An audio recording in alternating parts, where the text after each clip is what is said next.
Washington Square On Air is the audio town square for the Washington Square Review, Lansing Community College's literary journal. Writers, readers, scholars, publishing professionals, citizens of the world gather here and chat about all things writing.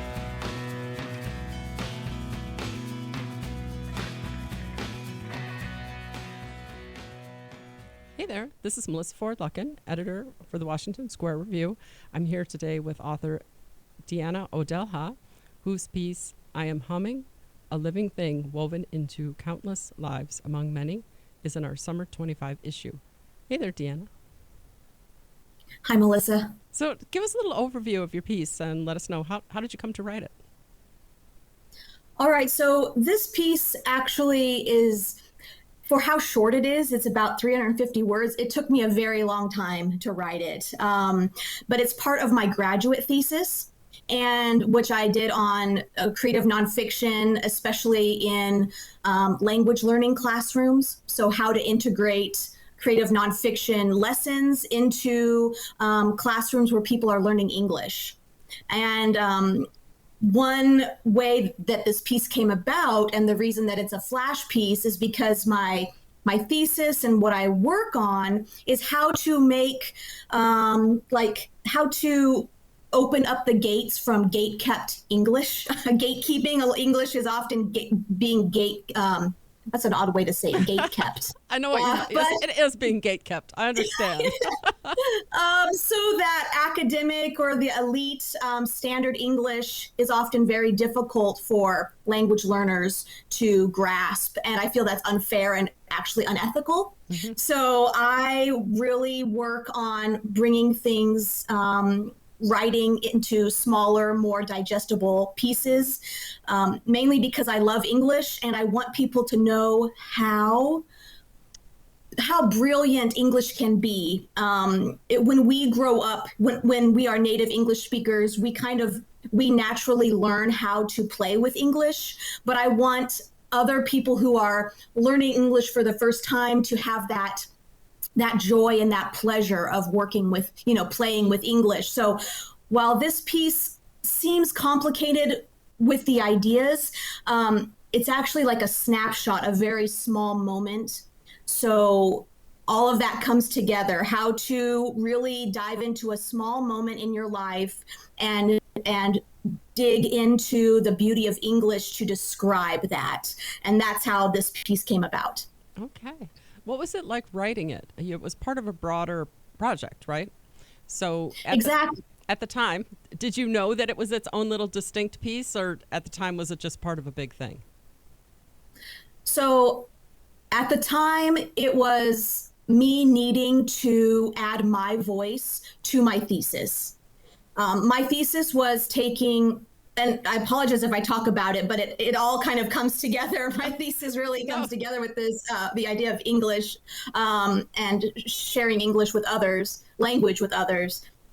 So I had a lot of pieces, 5 pieces where I take academic texts and I simplify the language. So take it from like a college plus level reading, and I use a calculator, online calculator, to bring that down to a 5th grade level, which would work for the people that I'm thinking about, language learners that may or may not have dyslexia. So then let's see. Because I was focusing so much on the academic texts, and this is a creative nonfiction, so I needed to put my voice into it, I started thinking about my own life and how to simplify moments that I experience, and my social anxiety, sometimes my aversion to leaving the house. So, I have these things that maybe sometimes when we, especially as educators, we often focus on our students more than ourselves. So creative nonfiction has really, I love it because it requires that the author examine themselves also. Mm-hmm. And so that's, this took me a long time to write because it's not easy to write about myself. Right. And, but I had to do it. So it was a it was when I look at it, I just think of all the time that went into it. Probably about 3 months went into writing this piece. Yeah. That doesn't surprise me. As you say, it is when you're doing that kind of scholarly writing, it's a different part of your mind. And then to switch over all of a sudden to try and write about yourself, it's almost like, I'm still here. But give us a little bit of background about this program that you were in. What kind of program was it and how did you get there? About my graduate thesis, my master's? Just like what institution, where were you? What was your program? That kind of thing. Awesome, I will. So I live in Omaha, Nebraska, and I attended the University of Nebraska at Omaha here. And I graduated in May with my master's degree in English. So the English degree here is kind of a generalist degree. And every instructor, every professor I had, while they don't always know it, explicitly, they always assign work that is very creative, nonfiction at its core.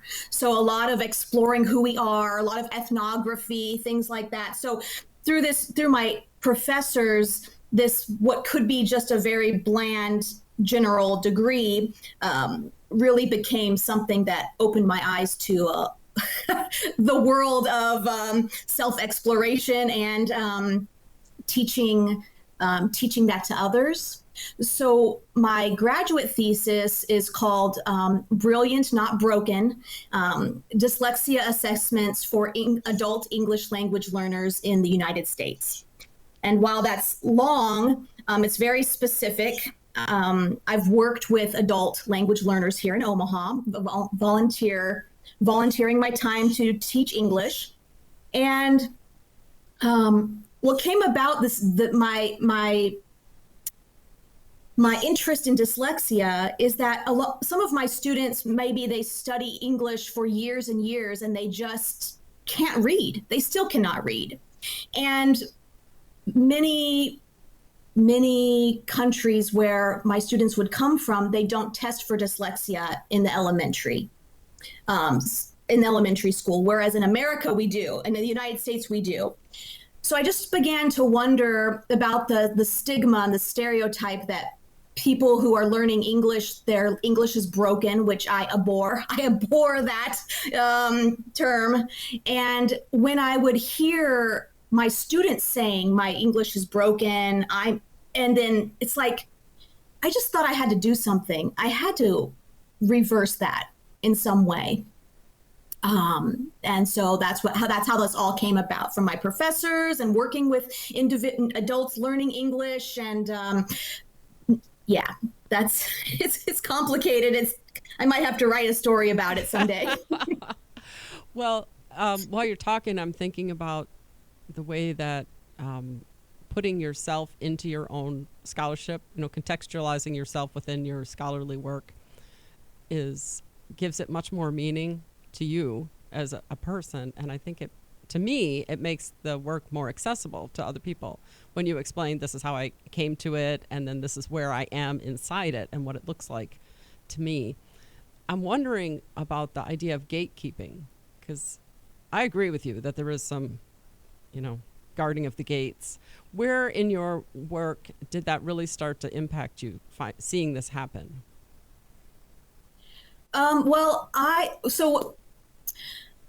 Luckily, I'm going to school for free. I'm a teaching assistant. And so at UNO, we don't just assist teachers, we actually lead our own classes. So in the first year writing program where we're actually teachers of record, where we teach, we are teaching our students about rhetoric. We're teaching them about creative and critical thinking. And so all of this, my experience there helped to I honestly just forgot your question. Sorry, my brain goes blank sometimes. What was the question, Melissa? I'm just wondering, Gatekeeping? gatekeeping, and Yeah, so gatekeeping to me that's right. is our systems or attitudes that kind of refer back to what you were saying. If somebody's language Yeah. isn't used this special way, then what they're saying is not important yet. They have to say it the right way, and then maybe it could be important. And so my question was, where did you see this gatekeeping happen? Because it's obvious that once you saw it, you were like, this is not right. I'm going to bust these gates. So I guess, when was the first time you got mad and started looking around the room thinking, who else is seeing this? Okay, so thank you. Thank you for letting me ask you to ask me again. I appreciate that. So yes, it was in the classroom because our first year writing program, we teach about English is the language of power, and having the tools that if we want to change, especially what we're doing is we're teaching new students, first year students, how to do school, how to stay the 4 years, and how to give their professors what the professors want. And unfortunately, that can feel like we are betraying who we truly are. A lot of students come into my class saying, I'm not a good writer. I hate English. I hate writing. But when I'm able to put that so that's what infuriated me. I have 2 children, and I never let them think they were stupid or that they couldn't do something. Like, that angers me when someone feels they cannot, they don't have the capacity to think or, okay. Yeah, I can relate to that completely. Okay, good. So I guess it comes from being a parent and seeing also, so now working with these 18, 19-year-olds, 20-year-olds coming in who think I'm dumb, I'm stupid, I can't write, I can't express who I am, and nobody would listen to me anyway. I really wanted to reverse that, and luckily our program focuses on rhetoric. Who are we, and how can we persuade and others that what we have to say matters without betraying who we are. So that's what we do in our writing classes. And that's when so for 2 years, I've been on this journey of just reversing. I guess it's all people are brilliant and not broken, not just language learners. And so I apply the same pedagogy I apply in my English language learning class, I also apply to my first year writing class. It's that confidence and that critical thinking ability that gets us where we want to be.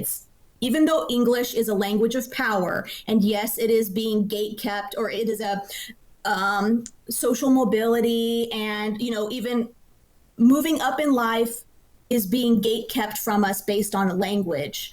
That doesn't mean that we can't still create our own way to talk with people and to get what we want. So, yes. Absolutely. What about the students when you're hearing them, come to you with kind of like educational baggage, messages that they've got? What are your first steps to kind of get them to step away from that? I use, okay, let me see. First steps. In the first week of class, I show them a video by Neil deGrasse Tyson. And it's about critical thinking. And basically the idea is it's a cartoon, but it's who would you rather hire? Somebody that already knows the answer from a book, or somebody that knows how to figure out the answer? And at the end, so it's I don't have a lot of specifics, but it actually comes from a college graduation address that he gave about 10 years ago. So I tell my students the first week, look, you are intelligent. You do have a voice, and I want to hear it. And I respect them as much as I respect them. Like when I ask them to turn their phone off, I turn my phone off also and let them know that. So it's an environment of respect and of working together. And I guess that's how, I hope that makes sense, Melissa, the way I'm explaining. It does make sense, because it sounds to me like you're putting more emphasis on the critical thinking, creation of ideas, tossing around ideas in your mind, and reinforcing the notion that you are already doing the thinking, right? And then getting the words on the page, is just a way to express what you've been thinking. In other words, exactly. You're already doing the work. Yes. Absolutely. I'm glad you understand. Right. Well, it really resonates with me, because I've seen it as a teacher myself. And so that makes sense. What kind of topics do you guys usually write about early in the semester? Because I'm wondering, if you're trying to emphasize their own knowledge, do you do a personal narrative, or maybe write, cultural writing? What kind of topics do you write about in class? So the very first thing we write is a belief statement. And a lot of them have never written a personal belief statement. And many of them believe that it means religion. And so when we start talking about beliefs as not necessarily religious beliefs, but just that we have beliefs all the time, that's the first conversation we have about how to think about things that maybe we believed they were one way. For example, having beliefs, and then we now learn that there's a lot of different ways to have beliefs. I also tell my students that we have certain rules, because it's kind of like a technical writing class, how to write in a way that your professors will accept what you are writing. So, the structure of writing. But I tell them I never grade them on their ideas. I never grade them on I tell them they're all brilliant. I love your ideas. I love what you're talking about, which I do. But what we have to think about in this class is what I'm grading is the rubric. So I feel like that's how I connect with them. And what you asked was what kind of writing do we do? So the writing is all creative nonfiction. So about what I'm thinking, what I think about the world, but it has to contain academic writing structure. So it's actually a fun class. But students feel, and I'm a student, so, and you were in school at one point, but when our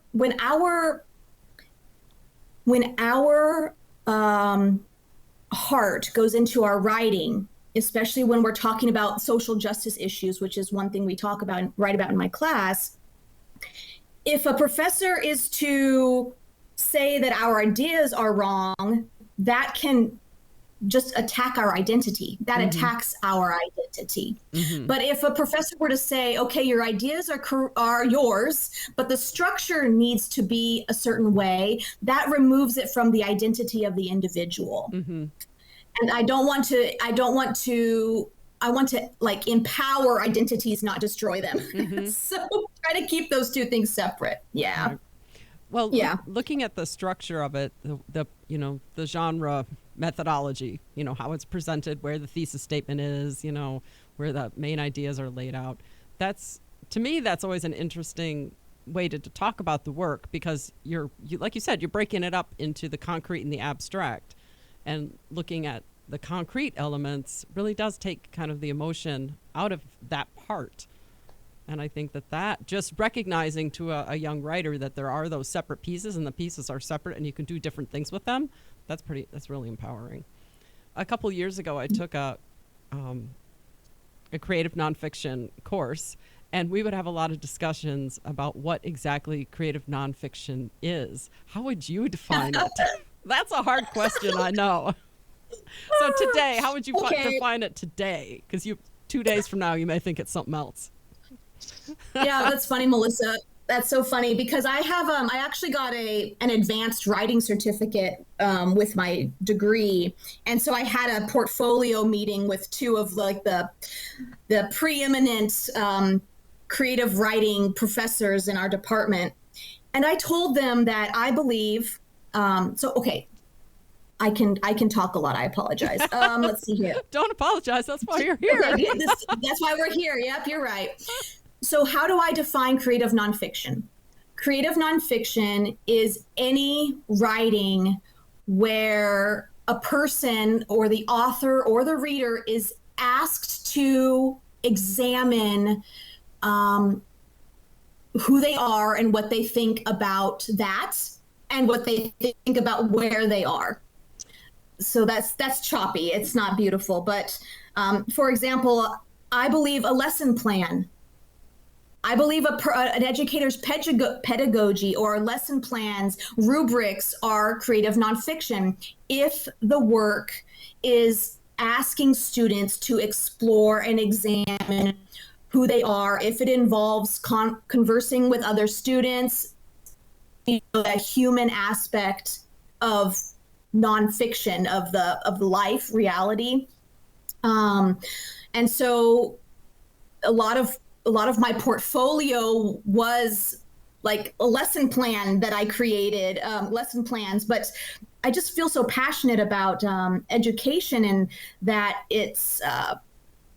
I'm not alone. I know I have to believe I'm not alone because a lot of people believe this, but the classroom is where human beings learn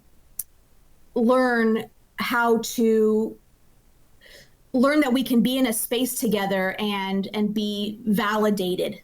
Mm-hmm. It's all about validation and empowering. And the classroom is kind of like when you have your kids or you're in a car for a long time on a long car ride. Right. You're stuck with me. You're here in this car for 4 hours. It's kind of the same. You have a classroom, and then what can we do with that time?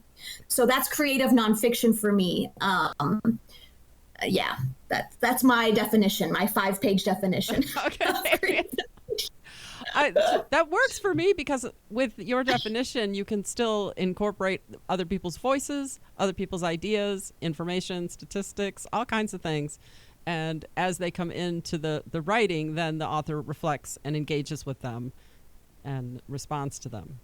So exactly. You get me, Melissa. You get it. Yep. Yeah. Absolutely. I find that it's difficult sometimes to convince students that this is a real thing. Do you have that sometimes? What do you mean that what is a real thing? Creative nonfiction or situating themselves within their own research, because I think a lot of times they've been told, be objective. Don't put yourself in the essay. Don't use I, that kind of thing. Yeah. So luckily the department there is that division. There is a huge division in English or writing composition classes. And I am on the side of progress. So I'm just going to be I am on the side of progress. And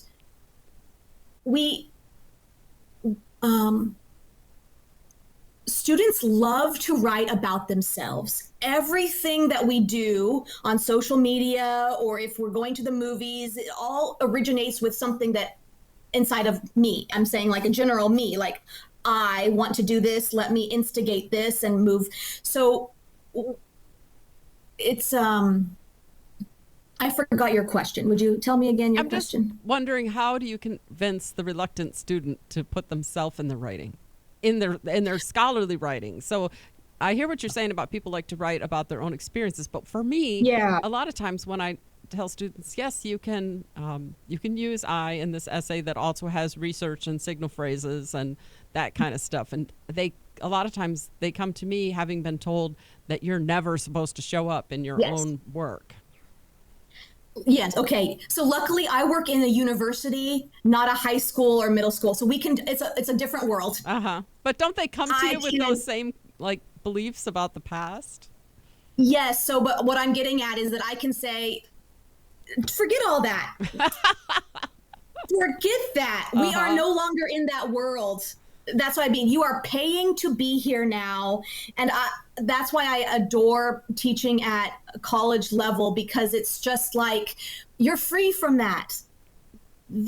I'm sorry that happened to you. It's kind of like, I'm sorry that is what happened to you. But now this is a new opportunity. You can do it. Even we teach one way to write, but I tell like one way to structure a paper, but I tell them, this is not the only way. I always emphasize it's not the only way. And I also emphasize, because I have been a substitute teacher in high school. I say, they had 150 students. They were just trying to grade everything. It's not them. It was not them. It was not you. It's kind of like and then one part of my pedagogy is every time we learn something new in this class, which is about every week, I always ask the students, they have to write a reflection on what they have already learned about it. So even if they hated it, or I'm always asking them to draw from those past experiences. And I want to connect. I don't want to say, okay, that was wrong, this is right. I just want to say, what can we bring from that will help us move forward? The past experience. So not to just negate everything that happened because of one or two bad experiences, but there is something to, we all bring that some sort of knowledge with us into the classroom, and how to get that. Right. That's how I do that, Melissa. Yeah. They are on their own educational journey. They're in every moment, they're still on the journey. Yes, you got it. Absolutely. We're all in that same spot, always on our own educational journey. Now that I think about What grade did you teach? What grade did you teach? Well, I taught resource room, elementary, and then alternative high school. And, Yep. And now I teach here at LCC. So, yep. I did also teach preschool. Have you ever taught preschoolers? I like to. So just a little bit about me. I like to cuss, actually, not a lot, but I do find that speaking the same language as my students sometimes helps with that whole respect thing. So I like that college is there's a little more freedom for teachers, I feel. Yeah. Yep. Although I did have a student once suggest we should have a swear jar in class when I was teaching at the alternative high school. I believe that. Yeah. It's hilarious. I told him, I feel like we've got enough rules to keep track of. We're not going to start.